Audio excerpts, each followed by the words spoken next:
அடுத்து நூல் அறிமுகம் தொடங்குகிறது. முதலில் உரையாற்ற வருபவர் பற்றி சில வார்த்தைகள். இலக்கிய உலகில் உலகம் சுற்றும் வாலிபனாக நாங்கள் குறிப்பிடுவது எழுத்தாளர் ஒளிவண்ணன் அவர்களேதான். இதுவரை 25க்கும் மேற்பட்ட நாடுகளுக்கு பயணம் மேற்கொண்டவர். ரோட்டரி அமைப்பின் ஆளுநராக பதவி வகித்த மொத்தம் 12 புத்தகங்கள், ஆங்கிலத்திலும் தமிழிலும் மொத்தம் 12 புத்தகம் எழுதியிருக்கிறார். சென்னை பல்கலைக்கழகம், மனோன்மணியம் பல்கலைக்கழகம் ஆகியவற்றில் ஆங்கில துறையில் பாடத்திட்ட குழுவில் உறுப்பினராக இருந்தவர். இவர் சமீபத்தில் பதிப்புத்துறை சார்ந்து முதல் முறையாக சென்னை பல்கலைக்கழகத்தில் முனைவர் பட்டம் பெற்றவர். என்னை பற்றி எனக்கே புரிய வைத்தவர், என்னோட பலத்தை வெளிச்சம் போட்டு காட்டியவர், நாளடைவில் என்னோட பலமாகவே மாறியவர். ஒளிவண்ணன் அவர்களை இந்நூலை ஆய்வு செய்வதற்கு அழைக்கிறேன். ஒரு அருமையான ஒரு ஞாயிற்றுக்கிழமை, இந்த காலையில் இத்தனை பேர் ஒரு புத்தக அறிமுகத்தை தெரிந்து கொள்ள வந்திருப்பது என்பது எனக்கு உள்ளபடியே மகிழ்ச்சி அளிக்கிறது. இது போன்ற புத்தக அறிமுக நிகழ்ச்சிக்கு போகும்போது எப்படி உடை உடுத்துவது அப்படிங்கிற ஒரு கேள்வி இருக்கும். இப்போ அண்ணன் என்ன ரொம்ப நேரமாக எனக்கு தெரியல, அவர் நம்ம சட்டமன்ற உறுப்பினர் எங்கேயோ பார்த்த மாதிரி இருக்குது அப்படின்னு. இப்போ ஒரு உடை மாறி வரும்போது நமக்கு தெரியல. அப்போ ஏதோ ஒரு உடை அவசியமாக இருக்கிறது. பேண்ட் போட்டு ஷர்ட்டை இன் பண்ணி வரதா, கோட் போட்டுட்டு போகிறதா, இப்படி பல குழப்பங்கள் இருக்கும்போது இல்லை சாதாரணமாக போவோம் அப்படின்னு நினைக்கிறோம். அதே மாதிரி தான் இங்கே வருகின்ற போது நாம் ஒரு பதிப்பாளனாக வருவதா, எழுத்தாளனாக வருவதா என்றெல்லாம் பல குழப்பங்கள் இருந்தாலும் கூட தெளிவாகத்தான் வந்திருக்கிறேன். ஒரு நல்ல வாசகனாக, புத்தகங்கள் படிப்பவனாக, அந்த அளவிற்கு மட்டும் பேசிவிட்டு போவோம் என்கிற அளவிற்கு தான் நான் வந்திருக்கிறேன். அருமை அண்ணன் இல்லை தம்பி சூர்யா, எனக்கு அவருக்கு ஒரு 3 மாதம்தான் வித்தியாசம். அது இப்போ 3 அதிகமாக குறைவாங்கிறத பார்வையாளர்களுக்கு விட்டுறேன். அவர்கிட்ட நான் தெளிவாக ஒன்று மட்டும் சொன்னேன். நாங்கள் வருஷம் முழுக்க உட்காந்து பாடம் படிச்சுட்டு பரீட்சைக்கு எழுத போடுவாங்க. நீ புக்கை அனுப்பிச்சதுலேருந்து அதை படித்து எந்த கதை தேர்ந்தெடுத்துட்டு வருவோம். சில பேர் நேராக பரீட்சை ஆளுக்கு இன்றைக்கி என்னடா எக்ஸாமு அப்படியே புக்கை போட்டுட்டு பேசுவாங்க. அந்த மாதிரி ஒருத்தரை பார்த்துட்டேன் நான் அந்த லிஸ்ட்டில். தெரிஞ்சிச்சு அவங்களுக்கு.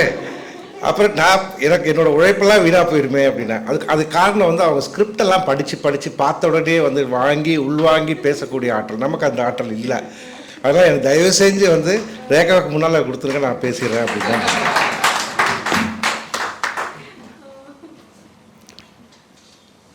டேய் நான் கருப்பண்டா அப்படின்னு அவன் சொல்ல அவனை கதற வெட்டி போட்டாங்க. அதான் கதை.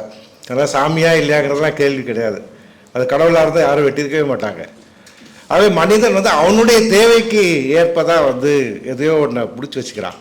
ஆனால் அது அவனை மீறி அவனுடைய சொத்துக்கோ மண்ணுக்கோ பொண்ணுக்கோ ஆபத்தில் இருந்தால் கடவுளாக இருந்தால் தூக்கி போடுறதுக்கு அவன் தயாராக இருப்பான்றதான் இந்த கதையிலேருந்து நான் தெரிஞ்சுக்கிட்டேன். என்ன வேணா வச்சுக்கோங்க, சிறு தெய்வமாக வச்சுக்கோங்க, பெருந்தெய்வமாக வச்சுக்கோங்க, எல்லா தெய்வமாக வச்சுங்க. ஆனால் எனக்கு என்னுடைய சொத்துக்கு என்னுடைய மண்ணுக்கோ பொண்ணுக்கோ பங்கம் வருகிறது என்று சொன்னால் கடவுளையே தூக்கி போடுறதுக்கு தயாராக இருப்பன்றது இந்த கதையினுடைய சாரமே. அப்படித்தான் அந்த கோடகி வெட்டப்படுகிறார். இந்த மாதிரி கதைகள் படிக்கிறத நமக்கு நிறைய சந்தோஷம் கொடுக்குது. ஏன் அப்படின்னு சொன்னால் நம்முடைய வாழ்க்கைங்கிறது ரொம்ப சுருக்கமானது. இனிமே பேசுகிறாங்க வருங்காலத்தில். இன்றைக்கு ஒரு 5-6 துறைகளில் அறிவியல் முன்னோக்கி சென்று கொண்டிருப்பது நமக்கு தெரியும். அதில் மிக முக்கியமானது ஜெனட்டிக் இன்ஜினியரிங், பயோமெடிக்கல். இதெல்லாம் வரும்போது மனிதன் இனி அவனுடைய ஆயுளை கூட்டுவான். 2035-40க்கு பிறகு சாவற்ற நிலைக்கு அடையக்கூடிய எல்லா சாத்தியங்களையும் பார்த்துக்கிட்டு இருக்கோம். அதனால் அது நாம் இருப்போமா எனக்கு தெரியல. ஆனால் இன்றைக்கு வாழ்க்கை சுருக்கமானது அப்படின்னு புரிஞ்சுக்குவோம். It's a very short life இல்லையா? 2 டிஜிட்டில் தான் இருக்குது. 3 டிஜிட் போனால் பெரிய விஷயம்தான். அந்த சுருக்கமான வாழ்க்கையில் நம்ம எவ்வளோக்கு எவ்வளோ அதை அனுபவிக்கணும். லைஃப் இஸ் டு லீவ் இல்லையா? வாழ்க்கைங்கிறது அனுபவிக்கிறது. The purpose of life. The purpose of life குழந்தைங்க பெற்றுக்கணும், வளர்க்கணும், அவங்களை படிக்க வைக்கணும், வீடு கட்டி கொடுக்கணுங்கிறது இல்லை. Purpose of life, the purpose of life is to enjoy. மற்ற உயிரினங்களுக்கு வேணால் அதை பொருந்தும். அது சிங்கத்துக்கே, காட்டுக்கே அரசனான சிங்கமாக இருந்தாலும் கூட அந்த சிங்கம் தினம் தன்னுடைய உயிருக்கு பயப்படணும். ஒரு சிங்கமாக தனியாக மாட்டினால் சாதாரணமான விலங்குகள் கூட அதை அடித்து கொண்டு வருவதை பார்த்து கொண்டு தான் இருக்கிறோம். ஆகவே மனிதனுக்கு மட்டும்தான் கொஞ்சம் கொஞ்சமாக அவன் காலாகாலமாக அறிவியல் முன்னேற்றமே அந்த பயத்தை விரட்டணுங்கிறது அவனுடைய அக்காம்ப்ளிஷ்மெண்ட். அதை தாண்டி தான் இன்றைக்கி வந்துக்கிட்டே இருக்கிறோம். அந்த அச்சம் போகணும், அவன் நினைத்ததை செய்ய வேண்டும், சாதிக்க வேண்டும், இந்த உலகிலே மகிழ்ச்சியாக இருக்க வேண்டும் அப்படிங்கிறது. அப்போ நிறைய விஷயங்களை நம்ம கற்றுக்கணும். நம்ம மற்ற உயிரினங்களை விட நாம் இன்றைக்கு சிறப்பாக இருக்கிறோம் என்று சொன்னால், இல்லை நாம் எல்லாம் படைக்கப்பட்டோம் ஒரு நாள் அப்படின்னு நினச்சிருந்தோன்னா அது உங்கள் தியரி, நான் அதுக்குள்ளே வரல.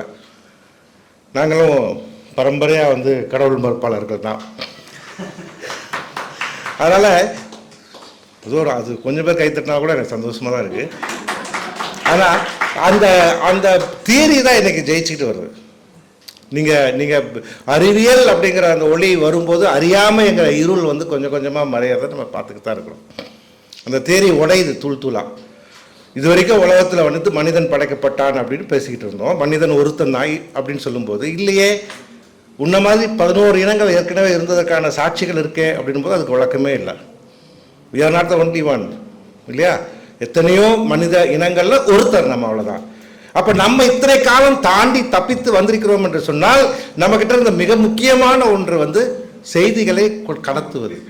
நீங்கள் யாருன்னு எனக்கு தெரியாது, அவங்க யாருன்னு எனக்கு தெரியாது, ஒருத்தருமே யாருன்னு தெரியாது. அப்படி இருந்தாலும் கூட நான் சார் பார்த்து போங்க பத்திரமா அப்படின்னு சொல்கிறாங்க. நான் காலையில் நடைப்பயிற்சி செய்யும்போது யாரோ ஒருத்தர் என்கிட்ட சொன்னார், இப்போ இல்லை, ஒரு கொஞ்ச நாளைக்கு முன்னே மழை காலமாக இருந்தபோது போய் ரொம்ப நாளாக நாங்கள் 2 பேரும் பார்த்தா ஒருத்தருக்கு ஒருத்தர் சிரிச்சு கூட மாட்டோம். நான் சிரிப்பேன், ஆனால் அவர் சிரிக்க மாட்டார். ஆனால் முதல் முறையாக ஒருத்தர் சொன்னார், ஜாகிரதையாக போங்க, அங்கே மரம்லாம் விழுந்திருக்கு பார்க்குள்ள அப்படின்னாரு. அதுக்கப்புறம் நாங்கள் நண்பர்களாகி விட்டோம். அந்த செய்தி எதற்கு அவர் எனக்கு சொல்ல வேண்டும்? ஒரு நாய் இன்னொரு நாய்கிட்ட சொல்லுமா, ஒரு பூனை இன்னொரு பூனைக்கிட்ட சொல்லுமா? தெரியல, சொல்லுதான்னு. அங்கே போகாத ஆபத்துன்னு சொல்லுமா எனக்கு தெரியாது. ஆனால் நமக்குள்ள இயல்பு அதுதான் நம்மை காப்பாற்றுது. ஆனால் தான் நம்ம கதைகளை படிக்கிறோம். கதைகளை படிக்கிறது ஒரு சுயநலம் இருக்குது. அது மூலமாக நான் ஏதாவது தெரிஞ்சுக்கணும், அந்த கதைகள் வழியாக எனக்கு என்ன செய்திகள் கிடைக்கிறது, இல்லை அந்த கதைகள் என்னுடைய உணர்வுகளை உசுப்புதா அப்படிங்கிறது தான் மிக முக்கியம். அந்த வகையில் தேவசுப்பையாவுடைய கதை உண்மையாகவே ஒரு தேர்ந்த எழுத்தாளர். 2-3 சாம்பிள்ஸ் மட்டும் சொல்கிறேன். ஒரு கதையில், அந்த சாலிடார் டிவி கதையில் தான் அந்த ஹோட்டல் போகிறாங்க. ஒரு சம்பவத்தை சொல்கிறதுக்கும் அந்த சம்பவத்தை உங்கள் மனசில் பதிய வைக்கிறதுக்கும் 2 வித்தியாசம் இருக்குது.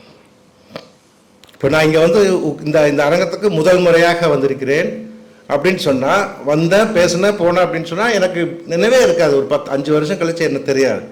ஆனால் சிறு சிறு நிகழ்வுகளை நான் பதிய வச்சுக்கிறேன். நான் இன்றைக்கி டயட்டை வெறும் பெருசாக சாப்பிடக்கூடாது, வெறும் பழம் மட்டும் தான் சாப்பிடணும்னு வீட்டில் உத்தரவு. அதனால் ஆப்பிள் பழத்தை மட்டும் சாப்பிட்டுட்டு ஒரு நல்ல பையனாக இறங்கின உடனே, சூர்யா வடை சாப்பிடுங்கன்னாரு. உங்களுக்கு எங்கே ஆபத்து எந்த வழியில் எப்படி வருதுன்னே சொல்ல முடியாது. திடீர்னு ஒரு வெயிட்லேருந்து முன்னால் இப்போ உருவம் வந்தது. உடனே அதை கழிச்சிட்டு, சூர்யாவை நம்ம எத்தனை நாள் கழித்து பார்த்தோம், சூர்யா எவ்வளோ அன்பாக கேட்குறாரு அப்படின்னு உடனே அந்த 2 வடையை எடுத்து சாப்பிட்றோம். அந்த வடையோட ருசி, அந்த வடையோடைய அந்த சாஃப்ட்னஸ், அதோட அந்த வடையோட அந்த வாசனை இத்தனையும் சேர்ந்து உள்ளே போகும்போது எனக்கு அந்த நிகழ்ச்சி பதியுது. அதே மாதிரி இந்த இடத்துக்குள்ளே வரும்போது இது ஒரு அருமையான தரை, ஒரு வாசனை, ஒரு ஞாயிற்றுக்கிழமை எல்லா நாற்காலிகளும் நிரம்பி இருக்கும்போது பார்க்கும்போது இது உள்வாங்குறோம். நீங்கள் 10 வருஷம் 20 வருஷம் கழித்து வரும்போது கூட நம்மால் இதை கொண்டு வர முடியும். சார் இதை எழுத்தில் எப்படி சார் கொண்டு வர முடியும்? ஒரு காட்சியில் கொண்டு வரலாம், எழுத்தில் எப்படி கொண்டு வர முடியும்? காட்சியில் கூட நீங்கள் 2 டைமென்ஷனல் தான் இருக்குது. இனிமேல் தான் 6 டைமென்ஷனல் வரைக்கும் போகன்றாங்க. அது இப்போ பேசி இப்போ திரும்ப வரல, நீங்கள் போய் என்ன அப்படின்னு தெரிஞ்சுக்கலாம். 6 டைமென்ஷனல் கிளாஸ் ரூம் இன்னைக்கு எதிர்காலத்தில் ஆசிரியர் எப்படி பாடம் சொல்லி தருவார் அப்படின்னா 6 டைமென்ஷனில் சொல்லி கொடுப்பார். அவர் என்ன சொல்கிறாரோ, இமயமலையை சொல்கிறாருன்னா உங்கள் முன்னால் இமயமலை இருக்கும். இமயமலை தொட்டால் எவ்வளோ குளிருமோ அதே குளிர் அடிக்கும். அங்கே என்ன வாசனை அடிக்குமோ அதே வாசனை அடிக்கும். உங்களுடைய ஐம்புலன்கள், all the senses of you, உங்களுடைய எல்லா உணர்வுகளுக்கும் உணவளிக்கக்கூடிய வகையில் கொடுக்கக்கூடிய அளவுக்கு வருங்கிறார். அப்போ இந்த மாதிரி எழுதுகிற புத்தகத்தில் எப்படி செய்ய முடியும் அப்படின்னா, சில பேர் சொல்லுவாங்க இப்போது வர்ச்சுவலாக இன்றைக்கி செய்ய முடியும். இன்றைக்கி இப்போ வர்ச்சுவல் புக்கெல்லாம் வருது. ஏதாவது புத்தகம் படிக்கும்போது ரங்கூன் வீதின்னு சொல்கிறாருன்னா அப்போ வச்சா ரங்கூன் வீதியை பார்க்க முடியும். ஆனால் அதெல்லாம் டெக்னாலஜி. ஆனால் ஒரு எழுத்தின் மூலமாக எப்படி வெற்றி அடைய முடியும்? எப்படி எப்படி வந்து நாம் வந்து ரஷ்யாவில் இருக்கிற ஒவ்வொரு ஊரையும் ஒவ்வொரு தெருவையும் வந்து நமக்கு டால்ஸ்டாயோ தாஸ்தவஸ்கியோ அறிமுகப்படுத்தினார்கள்னா நிறைய நண்பர்கள் சொன்னாங்க. நான் ரஷ்யா போனதில்லை. அவர்கள் போனவர்கள்லாம் சொன்னாங்க எல்லாமே பழசாக தான் இருக்குனாங்க. எனக்கு அந்த அனுபவம் முதல் முறையாக நியூயார்க் நகரில் மேடிசன் ஸ்கொயர் போகும்போது அங்கே இருக்கின்ற தெருக்கள், அங்கே விழுகின்ற பர்பிள் ட்ரீலிருந்து விழுகின்ற இலைகள் எல்லாம் நான் ஏற்கனவே பார்த்தது போல இருக்குது. காரணம், உள்வாங்கியது. ஹோ என்றி கதையாக இருக்கலாம், மற்ற எழுத்தாளர்கள் கதையை படிக்கும்போது உணர்கிறோம். அதை வந்து இவர் ரொம்ப அருமையாக எழுதுகிறார்.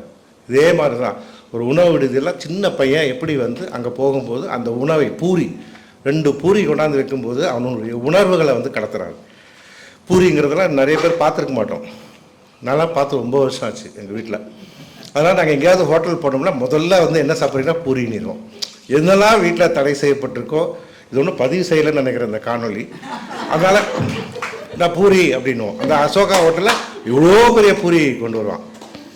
என் வாழ்க்கையில் அந்த மாதிரி நான் பார்த்ததே கிடையாது.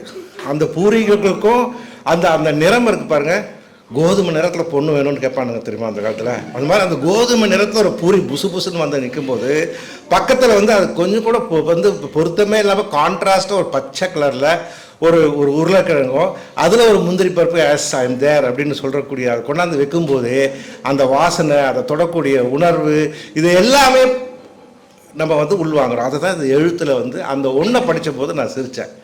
இது என்னுடைய அனுபவத்தையே எழுதிட்டாரோ அப்படின்னு. அந்த பூரியை வந்து அந்த பையன் வந்து ஹோட்டலில் வந்து எவ்வளோ ஆசையாக சாப்பிட்றான்னு விவரிக்கிறார். அதுதான் எழுத்தினுடைய சாரம். ஹோட்டலில் போய் உட்காந்து பூரி சாப்பிட்டா எந்திரிச்சு போனால் கை கழுவுனா போனான்றதுக்கு வந்து இல்லை. அப்போ ஒரு கதை சொல்பவர்கள் உணர்வுகளை எப்படி கொண்டு போய் கடத்தணும் அப்படிங்கிறதா மிக முக்கியம். அதை வந்து தேவசுப்பையா சொன்னார். இப்போ இந்த கருப்பன் கதைக்கு வந்து பார்த்தீங்கன்னா இந்த கதை டைட்டில் ஸ்டோரி. அந்த கதை வந்து உண்மையாகவே வந்து மிக நல்லாவே எழுதியிருக்கிறார். நீங்கள் இந்த கதை தியரிகள் பார்த்தீங்கன்னா தெரியும். ஆங்கில தியரிகள் எடுத்திங்கன்னா சொல்லுவாங்க, பல்வேறு காலகட்டங்களில் பல்வேறு விதமான தியரிஸ் வந்துடுவாங்க. வெகு காலத்துக்கு பார்த்தீங்கன்னா 18ஆம் நூற்றாண்டுக்கு வரைக்கும் பார்த்தீங்கன்னா, அதாவது 18ஆம் நூற்றாண்டினுடைய இறுதி வரைக்கும் பார்த்தீங்கன்னா முழுக்க வந்து கிளாசிக்கலாக தான் இருந்தது. அதுக்கு முன்ன பிபிலிக்கல் டைம்லேருந்து 18ஆம் நூற்றாண்டு வரைக்கும் எழுதுனது எல்லாமே கிளாசிக்கல் தான், பழமையானவைகள். அவைகள் எல்லாமே வந்து நீங்கள் எப்படி வாழ வேண்டும், எப்படி உங்களுடைய வாழ்க்கையை அமைத்துக் கொள்ள வேண்டும் என்கிற வகையில் தான் எல்லாமே இருந்தது. அலெக்சாண்டர் போப் போன்றவர்கள்லாம் எழுதியது. அதற்கு பிறகுதான் ரொமான்டிசிசம் என்று சொல்வார்கள், கற்பனை வாதங்களோடு எழுதப்படக்கூடியவைகள். நம்ம பார்த்தீங்கன்னா கீட்ஸு, வில்லியம் வேர்ட்ஸ்வர்த் போன்றவர்களாம் கற்பனைகளை கொண்டு வந்து குவித்த ரொமான்டிசிசம் பீரியட் என்று சொல்வார்கள். 18ஆம் நூற்றாண்டிலிருந்து 19ஆம் நூற்றாண்டு வரைக்கும். எப்படி இதெல்லாம் மாறுது அப்படின்னு கேட்டிங்கன்னா, அன்றைய 18ஆம் நூற்றாண்டு வரைக்கும் ஒரே மாதிரி இருந்த காலத்தில் உலகம் முழுக்க ஒரே மாதிரி தான் இருந்தது. 18ஆம் நூற்றாண்டுக்கு பிறகுதான் உலகத்தில் பெரிய மாறுதல்கள் வந்தது. என்ன முக்கியமான மாறுதல்? முக்கியமாக வந்து அறிவியல் வந்து வர ஆரம்பிக்குது, அறிவியல் கண்டுபிடிப்புகள் வர ஆரம்பிக்குது. அதுவரை இந்த மண்ணிலே கோலோச்சி கொண்டிருந்த மதங்கள் எல்லாம் கொஞ்சம் கொஞ்சமாக பிடியை தளர்த்திட தயாராகிவிட்டன. அதை இழுத்து பிடிச்சது, சமயங்கள் இழுத்து பிடித்தது. கேள், நீ இதை நம்பு என்று சொன்னபோது அறிவியல் ஒளிந்து எல்லாம் வந்தது. டார்வினுடைய தியரியை கூட டார்வின் எல்லாத்தையும் சொல்லிட்டு மன்னிப்பு கேட்டார். எனக்கு இதுக்கு சம்மந்தமே இல்லை, ஒரு கோட்பாடுங்கிற அளவுக்கு சொன்னது காரணம் கொன்னுறாங்கன்னு பயம் இருந்தது. ஆனால் இதையெல்லாம் தாண்டி அறிவியல் வெற்றி பெறுகிறது என்று சொன்னால் இன் சர்ச் ஆஃப் நாலேஜ் வந்து கொண்டே இருக்கிறது. அப்போ அதுக்கு ஏற்ற மாதிரி கதைகள் வந்து மாறுது.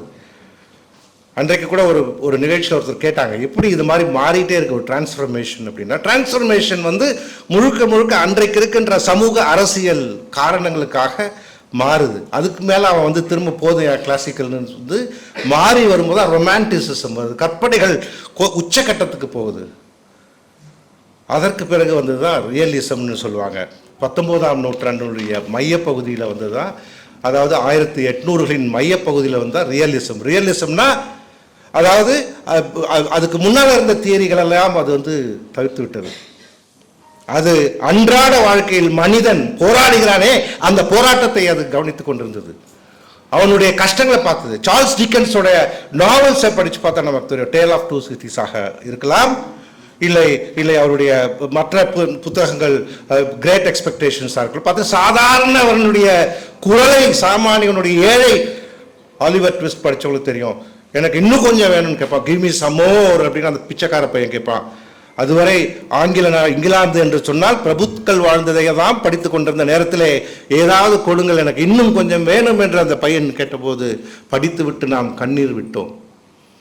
ஓ, அங்கே கூட ஏழ்மை இருக்கிறது என்று. அதுதான் ரியலிசம் பீரியட். அந்த டைம்ல தான் லியோ டால்ஸ்டாய் போன்றவர்கள் எல்லாம் ரஷ்யாவிலே நடப்பதை எழுதினார்கள்.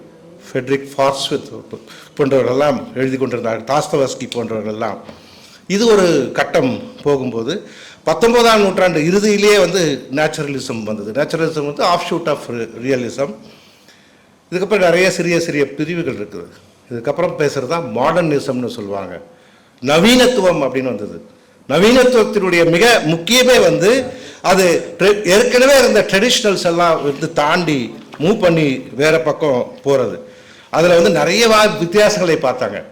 நவீனத்துவத்தில் நிறைய புதிய புதிய விஷயங்களை பார்த்தாங்க. நான் லீனியர் அப்படின்னு சொல்லுவாங்க. இப்போ நம்ம நிறைய சினிமாக்களில் பார்க்குறோம், எது முன்னால் எது பின்னால். நான் கூட சில நண்பர்களுக்கு சொன்னேன், கதை எழுத வேண்டும் என்று சொன்னவர்கள் விஜய் சேதுபதி நடித்த மகாராஜா திரைப்படத்தை பாருங்கன்னு சொல்லுவாங்க. கதைக்காகவோ விஜய் சேதுபதிக்காகவோ அதெல்லாம் இல்லை. ஒரு கதையை எப்படி ப்ரெசென்ட் பண்ணுறாங்க, அந்த கதையில் எங்கேயாவது எது பழசு எது புதுசுன்னு கூட வித்தியாசம். முன்னெல்லாம் அந்த காலத்துலலாம் பழசுன்னு வச்சுக்கோங்க, ஒரு ஊதுவத்தி சுருள் சுத்தம் சொங்கின்னு உடனே நமக்கு தெரிஞ்சுக்கோ பழசு அப்படின்னு. அதுக்கப்புறம் தாடி வச்சுருப்பான், தாடி இல்லாமல் இருக்கும். இப்படிலாம் போய் காலம் போய் இல்லைன்னா பிளாக் அண்ட் ஒயிட்டில் காட்டுவாங்க, வேற ஒரு கலரில் காட்டுவாங்க. அதெல்லாம் போய் மிக சாதாரணமாக சம்பவங்கள் மூலமாக நீ புரிந்துகொள் பழசா புதுசா அப்படின்னு. எங்கெங்கேயோ இங்கே அங்கன்னு சில நிகழ்ச்சிகள் கொண்டு இறுதியில் தொகுத்து கொடுக்கும்போது நம்ம வீட்டில் தனியாக உட்காந்துருந்த போது கூட கை தட்டினோம். வீட்டில் கூட என்னவோ ஆச்சு அப்படின்னு எட்டி பார்த்துட்டு போனாங்க. காரணம் இன்றைய எதிர்பார்ப்பு, படிப்பவனுக்கு எதிர்பார்ப்பு அப்படித்தான் இருக்குது. மாடர்னிசத்தில் வரும்போது அவர்கள் புதிய புதியவைகளை எல்லாம் தயாரித்து பார்த்தார்கள். ஸ்ட்ரீம் ஆஃப் கான்சியஸ்னஸ் கேள்விப்பட்டிருப்பீங்க, மிக முக்கியமானது. எனக்கு சரியான தமிழ் வார்த்தைகள் வரல, அதுக்குள்ளே போனால் என்னுடைய வேகம் குறைஞ்சிடும், தயவு செஞ்சு மன்னிச்சுக்க. தெரியும், ஆனால் இப்போ வரல. உங்களுடைய எண்ணங்கள் அதற்கு முன்பு வரை எண்ணங்கள் ஒரே நேர்கோட்டில் பயணிக்கிற மாதிரி தான் காட்டுவாங்க. இப்போ இங்கே உட்காந்துருக்கீங்கன்னா, என்னை பார்க்குறீங்கன்னா, நான் சொல்கிறத மட்டும்தான் நீங்கள் கவனிக்கிறீங்கன்னு அர்த்தமே இல்லை. அது இல்லை உங்கள் மனசுக்குள்ள. அப்படி இருந்ததுன்னா அது பொய். உங்களுடைய எண்ணங்கள் போயிட்டு வரும். நீங்கள் படுத்துக்கிட்டு யோசிச்சு பாருங்களேன், ஒரு 3 நிமிஷத்தில் எத்தனை விதமான எண்ணங்கள் மாறி மாறி மாறி போய்கொண்டே இருக்கிறது. ஸ்ட்ரீம் ஆஃப் கான்ஷியஸ்னஸ் என்று பார்த்தீங்கன்னா ஜேம்ஸ் ஜாய்ஸ் போன்றவர்கள் எழுதினார்கள். இதை ட்ரை பண்ணாங்க. இதெல்லாம் முதல்ல நம்ம படிக்கும்போது பைத்தியம் பிடிச்சிக்கிற மாதிரி ஆயிப்போச்சு. என்னடா கதை எழுதுறானுங்க, ஒன்றுமே புரியலையே அப்படின்னு நம்ம ஏதோ ஒரு காலகட்டத்தில் யோசிச்சிருப்போம். நான் 90களில் யோசித்தேன். அது வரைக்கும் நம்ம படிச்சுக்கிட்டு இருந்த எழுத்தாளர்கள் சுஜாதா, ரமணிச்சந்திரன், பாலகுமாரன் போன்றவர்கள் நேர்கோட்டில் அழகாக வழி சொல்லுவாங்க.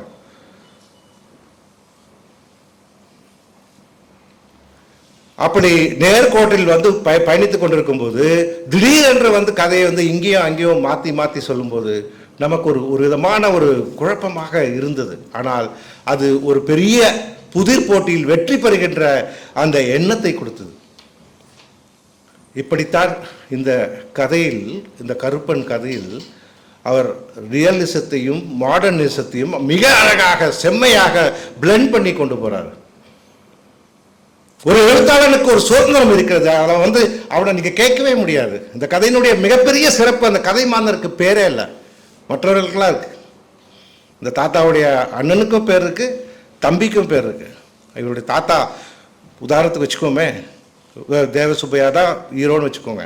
அவருடைய தாத்தா தான் போய் பர்மாவில் போய் சம்பாதிக்கிறாரு. அவருடைய தாத்தாவுக்கு அண்ணன் பேர் வருது கதையில், தம்பி பேர் வருது, தாத்தா பேர் வரல. சரி, தேவசுப்பையா பேர் வரணும், தேவசுப்பையா பேரும் வரல. நான் இதுக்காக அவர் மேலே கேஸ் போட முடியுமா? எதுக்கு சொல்கிறேன்னா, இன்றைக்கு இருக்கிற போஸ்ட் மாடர்னிசம்ங்கிறது வேற. Post modernism is not a theory. நிறைய பேர் அது தத்துவமாக நினைக்கிறது கிடையாது. போஸ்ட் மாடர்னிசம்ங்கிறது மாடர்னிசத்துடைய இன்னொரு ஆஃப் ஷூட், அவ்வளோதான். பேசப்படாத மக்கள், விளிம்பு நிலை மக்கள், எல்ஜிபிடி பற்றி பேசுறது போஸ்ட் மாடர்னிசம். நீங்கள் கதையை அப்படியே லூஸாக விட்டுறணும். நீங்கள் கொத்துக்குங்க. எடுத்து ஊட்ட முடியாது. நீங்கள் 5 வயசில் இருக்கும்போது ஊட்டி விட்டோம் இடுப்பில் வச்சு. இன்னைக்கு கூட செய்கிறாங்க இல்லையா? ஃபோன் காமிச்சிக்கிட்டே அழகாக ஊட்டி விடுறாங்க. அது 15 வயசு குழந்தை இடுப்பில் தூக்கி வச்சு ஊட்ட முடியுமா? அதே போல தான் நீங்கள் படித்து படித்து அறிவோடு ஒருவனுக்கு போய் திரும்பவும் வந்து அவர் வந்தார், இவர் சொன்னார், இவர் போனார் என்று கதை சொல்லிக் கொண்டு இருக்க முடியுமா? ஆகவே அந்த கதையில் வந்து கருப்பனில் வந்து சின்ன கதை தான். முதல் கதை தான் யாருங்கிறத எஸ்டாப்ளிஷ் பண்ணிட்டார். நான் வந்து நீ நினைக்கிற மாதிரி இல்லை, நான் ஒரு தேர்ந்த எழுத்தாளர் அப்படிங்கிற அந்த அந்த ஒரு கிரிக்கெட் பார்க்கலாம் தெரியும். இந்த MS தோனியெல்லாம் ஏன் செலிப்ரேட் பண்ணுறாங்கன்னா அந்த முதல் ஓவர்லேயே நான் யாருன்னு காமிப்பார். நீ எவ்வளோ பெரிய உலகத்தில் ஒரு சிறந்த பிளேயராக இருந்தால் கூட நான் எங்கே முடிவு பண்ணுறேனோ அங்கே தான் பந்து போகுன்ற மாதிரி தன்னை அட்ஜஸ்ட் பண்ணிக்கிட்டு ஆடுவார். அதே மாதிரி இந்த முதல் கதையிலே அவர் அப்படி தான் கொண்டு போகிறார். அந்த கருப்பனுங்கிறது வந்து முதல்ல படிக்கிறவங்களுக்கு வந்து தெரியாது சாமிங்கிறத, போக போக தான் தெரியும். கோடங்கின்னு ஒரு கேரக்டர் வரும். கோடங்கின்னா நமக்கு தெரியும், இந்த சாமி சொல்கிறவங்க, குறி சொல்கிறவங்க. இந்த கதையை நான் வந்து செயற்கை நுண்ணறிவில் கொடுத்து படிக்க சொன்னேன். இப்போ கூட கூட அது எனக்கு வந்து ஒரு காதலி மாதிரி தொடர்ந்து வந்துகிட்டே இருக்குது. அதுக்கப்புறம் சாலிடார்லாம் அதை நிறைய படிச்சுட்டு நிறைய சொல்லிச்சு. ஆனால் இந்த கதையை அது புரியவே இல்லை. அதுக்கு திரும்ப திரும்ப கருப்பனை வந்து ஒரு கேரக்டராக தான் நினச்சிக்கிட்டே இருந்தது. நானும் சொல்லி சொல்லி சரியாக செய்யலைன்னு சொல்லி அதை விட்டுட்டேன். அப்போ அவர் ஜெயிச்சிட்டார். செயற்கை நுண்ணறிவால் சாலிடார் டிவியை புரிந்து கொள்ள முடிந்ததை தவிர இதை புரிந்து கொள்ள முடியவில்லை. அப்புறம் எவ்வளோ எவ்வளோ டெப்த்தில் எழுதியிருப்பார். எனக்கு ரொம்ப சந்தேகம் வந்துச்சு, நம்ம தான் சரியாக படிக்கலன்னு கூட மெதுவாக தேவசுபையா கேட்டேன். சார் உங்கள் அந்த கதையில், அந்த முதல் கதையில் அப்பா பேர் தாத்தா பேரும் இதுவும் இல்லை அப்படின்னா, கண்டுபிடிச்சிட்டிங்க சார், பிடிச்சிட்டிங்க சார் அப்படின்னாரு. அப்போ நிம்மதியாகுது. அப்போது இந்த இந்த கதையில் அவர் அந்த கொண்டு சென்ற விதம் இருக்கு பாருங்க, அந்த அந்த மண்ணை காட்டுறாரு. அவரும் சிவகங்கையை சேர்ந்தவர் என்று சொன்னார். அந்த அந்த மண்ணை யார் ரெப்ரசன்ட், உங்கள் ஊரை பற்றி நீங்கள் என்னுடைய சென்னையை பற்றி என்னால் சென்னையில் மக்கள் எப்படி பேசுகிறாங்கன்னு எழுத முடியலன்னா அப்புறம் நல்ல எழுத்தாளர் என்ன கண்ணு சௌக்கியமா என்ன தப்பா அது என்ன இருக்குது, என்ன பண்ண என்ன கெட்ட வார்த்தையா? வள்ளுவரே சொல்லிக்கிறார், இன்னா செய்தாரே ஒருத்தனே சொல்லிக்கிறாரு. நீங்க நான் புதுசா இன்னா என்ன பார்க்குறீங்க? என்னுடைய மொழி, என்னுடைய அடையாளம், அதை வந்து அவங்க ரெப்ரசன்ட் பண்ணுறாங்க. நாங்களும் வந்து கூவமாற்றுக்கு வந்து என்ன சொல்கிறது, எங்கள் கூவமாற்றுலேயே குளிச்சுட்டு தான் இருந்தோம். உங்களை மாதிரி ஆளுங்க புறப்பட்டு வந்ததுனால தான் இன்றைக்கி அது வந்து சாக்கடையாக போச்சுன்னு கூட நான் சொல்லலாம். நாங்கள் புறப்பட்டு தாமிரபரணிக்கு வந்தால் என்ன ஆயிருக்கும் வச்சு பாருங்க. ஆகவே நண்பர்களே, அந்த அந்த மொழியை, அந்த வட்டார மொழியை மிக மிக அழகாக கொண்டு போகிறோம். நம்ம அந்த ஊருக்கே போயிடும். இதுதான் தமிழுடைய சிறப்பு. அந்த எனக்கு ரொம்ப ரொம்ப நகைச்சுவை பகடி. அந்த ஒரு பெண்ணு வந்து ஒரு வயசான பெண்ணுக்கும் நடத்துனருக்கும் ஒரு சில்லறை கொடுக்குமாம வந்து டபாய்க்கு பார்க்குறான். டபாய்க்குன்னா தெரியுமா உங்களுக்கு? உங்களுக்கு எவ்வளோ தூரம் தமிழ் தெரியும்னு எனக்கு தெரியல.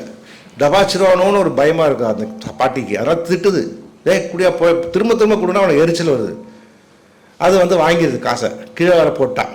அது இறங்கின உடனே நம்ம ஊரில் கிராமத்து பக்கம்லாம் போகிற நிறைய பேர் உட்காந்துருப்பாங்க. இப்போ கிடையாது. தமிழ்நாடு இந்தியாவிலே மிக மிக மிக முன்னேறிய மாநிலம். இன்றைக்கி நீங்கள் மற்ற மாநிலங்களுக்கு போனால் தான் தமிழ்நாட்டில் வந்து எவ்வளவு சிறப்பாக நாம் வந்து இன்றைக்கு செய்து கொண்டிருக்கிறோம். குறிப்பாக திராவிட மாடல் அப்படிங்கிறதுக்கு விளக்க வேண்டிய அவசியம் இல்லை. வெளியில் போய் பாருங்கள், கொத்து கொத்தாக உட்காந்துருக்குறான்.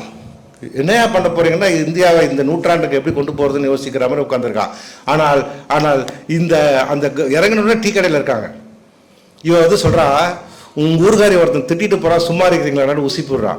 அவனை போட்டு மொத்துன்னு மொத்திட்டு அப்புறம் என்னப்பா நடந்ததுன்னு கேட்குறாங்க. கண்டிப்பாக அடிக்கிறலாம் அடிச்சுட்டு அப்புறம் கேட்குறீங்களாடா அப்படின்னு சொல்லும்போது நான் உண்மையாகவே சிரித்தேன். சார் இன்னும் உங்கள் பக்கம் ஊர் பக்கம்லாம் வர்றது கொஞ்சம் ஜாகிரதையாக தான் இருக்குன்னு போட்டுருக்குது. அவ்வளவு மிக அழகாக அந்த அந்த அதே மாதிரி திடீர்னு 1600 வருஷத்துக்கு முன்னால் போகிறாரு.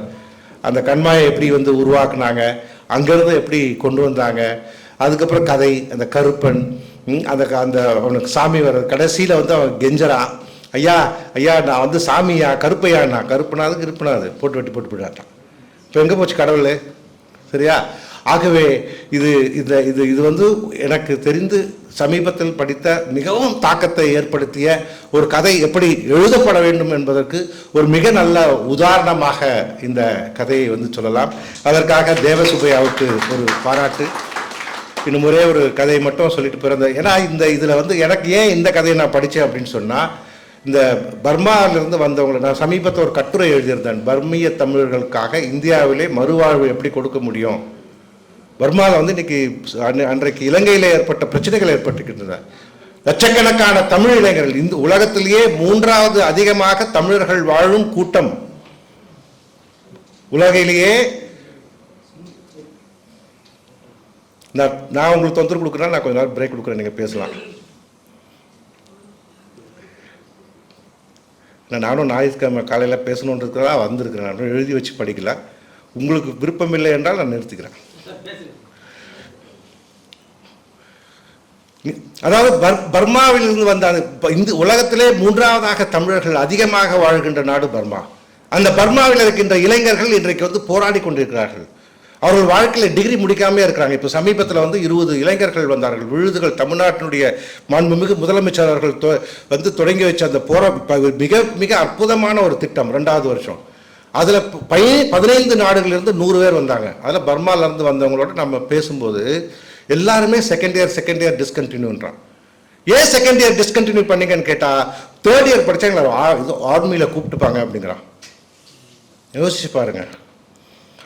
அவன் எல்லாம் இங்கே புதுக்கோட்டையிலும் சிவகங்கையிலும் இருந்து போனவன் தான் ஒரு 3 தலைமுறைக்கு முன்னால். அவங்க அங்கிருந்து திரும்பி இங்கே வரலாம் ஓசிஐ மூலமாக, தெரியலையா? ஓசிஐ 25,000 ரூபாய் கொடுக்க முடியாமல் அங்கே வாழ்வா சாவா என்று போராடி கொண்டிருக்கிறார்.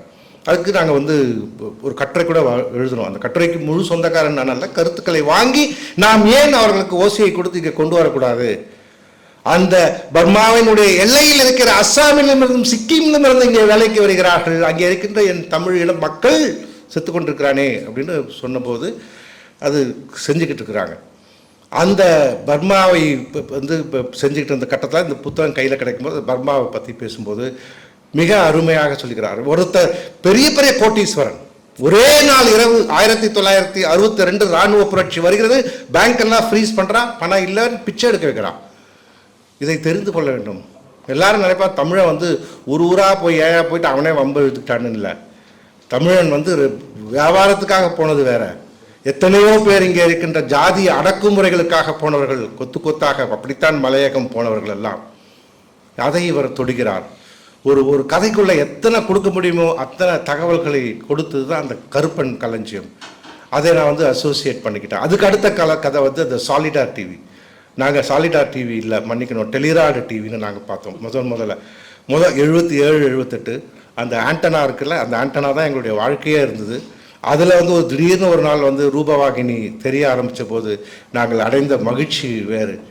அதை வந்து திடீர்னு அந்த டிவி ரிப்பேர் ஆகும். அது எவ்வளோ அழகாக சார் எடுத்திருக்கீங்க. எங்களுக்கும் வந்து அதே மாதிரி தான் ஒருத்தர் வருவார், ரமேஷ்னு சொல்லி, வலசரவாக்கத்துலேருந்து. நல்லா வீட்டுக்குள்ளே அவர் உள்ளே வரும்போதே அவருடைய சிகரெட் வாசனையும் அவருடைய வேர்வையும் கலந்து வரும். பல்ல கடிச்சிட்டு காஃபி கொடுப்பாங்க. ஏன்னா அவர் தான் தெய்வம். அந்த டிவியை வந்து சரி பண்ணுவாருன்னு இப்படி கைட்டுவார், அப்படி கைட்டுவார், அது போச்சுன்னு என்ன சொல்ல போகிறாருன்னு காத்துக்கிட்டு இருப்போம். ரொம்ப நேரம் அவர் வந்து ஒரு ஆராய்ச்சியாளர் மூலம் பண்ணிவிட்டு கடைசியாக வந்து ஒரு வால்வு மாற்றிட்டு 100 ரூபா கேட்பார். அப்படின்னு செஞ்சுருக்காரு. ஒரு தடவை டிவி எடுத்துகிட்டு போனால் தான் சரி பண்ண முடியும்னாரு. அந்த டிவி அவர் எடுத்துகிட்டு போகும்போது நான் அந்த டைமில் எங்களுடைய ஆயா இறந்த போய் அந்த உடலை கொண்டு போன போது கூட நான் அப்படி அழுவே இல்லை. ஆனால் அந்த டிவியை கொண்டு போகும்போது அப்படி கதறி அழுதோம். அந்த இடம் வந்து வெறுமையாக இருந்தது சார் ரொம்ப நாளாக. அதை ரொம்ப அழகாக அந்த கதையில் வந்து சொல்லியிருக்கிறாரு. வாழ்க்கை அனுபவம். வந்தோம் கலைந்தோம் இல்லாமல் புத்தகங்களை வாங்கி கொடுங்க. இன்றைய காலகட்டம் வந்து மிக முக்கியம். செயற்கை நுண்ணறிவு காலத்தில் வந்து என்னமோ போயிட்டு இருக்குது.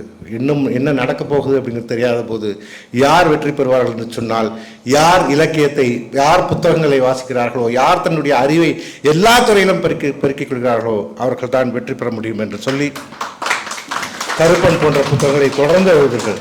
இந்த கருப்பன் வந்து சினிமா எடுக்கக்கூடிய எல்லா தகுதிகளும் இருக்கு. அதுக்கு ரேகா போன்றவர்கள் பரிந்துரை செய்வார்கள் என்று சொல்லி நன்றி கூறி விடைபெறுகிறேன். நன்றி.